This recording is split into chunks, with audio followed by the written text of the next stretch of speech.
mga ka-happy! This is Ayan from Happy and Vlogs and welcome back to my YouTube channel! Yes, about Papalive ulit tayo kasi ang dami talaga at puro about dami account ang mga nakikita ko sa comment. Tapos, puro ganito yung mga tanong nila. So, lalagay ko na lang din sa screen. Kasi yung ibang mga videos ko is, alam ko namang natatabunan, kaya hindi nila agad napapanood or nakikita. Kaya, hanggat may nagtatanong, ay i-explain lagi natin ang i-explain, okay? So, meron dito kasing mga karamihang tanong is, meron daw silang main account and then gusto daw nilang i-authenticate din yung second account nila. So mga B, ang lagi ko sinasabi kasi sa mga videos ko talaga, kung hindi nyo pa napapanood or kung baguhan ka pa lang sa YouTube channel ko, is huwag nyo nang i-authenticate kapag dami account. Iipunan nyo lang po siya ng coins at hagisan nyo yung sarili nyo, yung main account nyo. Yung iba kasi ang nakikita is, ang napagkakaintindi nila is, gagawa ng dami account para daw dun ihagis yung mga naiipong coins sa main account. So, baliktad po. Dapat yung dami account nyo, ang iipunan nyo ng coins, and then yun yung ihahagis nyo sa main account nyo.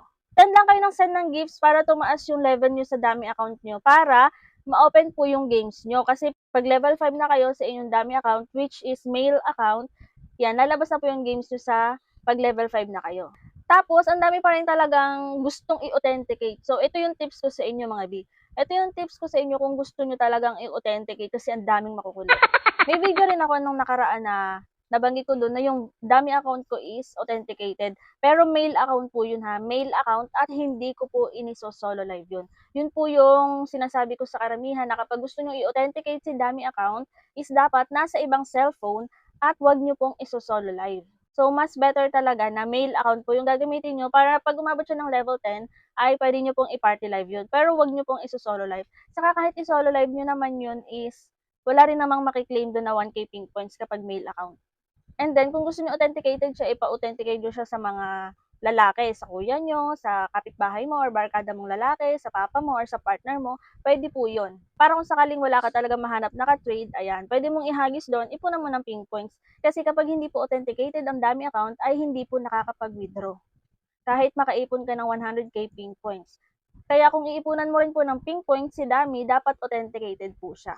And then, kung gagawa ka naman po ng female account at gusto mong authenticated din siya, mas better na ipa-authenticate mo na lang po sa iba or sa kakilala mo, sa kapatid mong babae, or sa kapitbahay, or sa friend mong babae. Kasi kapag yung mukha mo rin po yung gagamitin nyo para i-authenticate si dami account, is madedetect siya ni Popo. At kung gagawa ka po ng female account or second account mo, tapos gusto mo siyang i-live, dapat nasa ibang cellphone po at ibang IP address para mas safe at hindi talaga ma-detect ni Popo. Kasi nga po, nabanggit ko na rin to sa videos ko at naranasan na rin to ng mga kasamahan ko. Okay, so based on our experience na rin, na ginawa namin to dati, iba yung naka-authenticate, ibang cellphone, pero after ilang months, na-detect talaga siya ni Popo, binawasan kami ng 30k ping points sa main account, and then 30k ping points din sa dami account. Bali, 60k ping points yung ibabawas sa iyo ni Popo.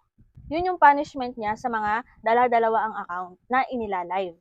Pero okay lang po yan kung hindi mo iso-solo live yung isa. Kahit makailang account ka pa dyan, basta wag mong i-solo live yung isa. Okay lang yun. At yun naman sa mga nagtatanong na paano daw maka-level 5 si dami account para lumabas na daw yung mga games nila, by sending gifts po. Or halimbawa maglaro-laro ka or mag-recharge ka, kailangan mo talaga munang mag-recharge para tumaas yung inyong level at nang lumabas yung games nyo. At sa mga gustong bumili ng coin sa Popolive, ito po i-recommend ko sa inyo si Coco DP kasi kahit madaling araw, sa mga madalas diyang gising na madaling araw na walang mapaghanapan ng mabibilihan ng coins, ito po si Coco DP. Si Coco DP ay isang top-up website na kung saan ay mura yung mga bilihing coins and diamonds. 24/7 open po siya at pwede siya sa mga gamers and live streamers at may ilaw din. Para sa mga gustong bumili, ay click nyo lang po yung link sa pinned comment or sa description para magkaroon kayo ng access kay Coco DP. Pagdating nyo dito ay makikita nyo na yung mga games, live streaming, and i-load ni Coco DP. Hanapin nyo lang dyan yung application na gusto nyong bilhan ng coins. Halimbawa, itong Popalive.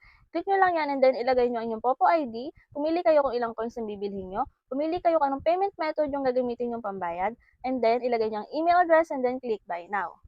Wala pang 5 to 10 seconds ay nasa account nyo na ang inyong biniling coins. Make sure lang na tama ang ilalagay na Popo ID para hindi po mapunta sa iba ang bibilhin yung coins.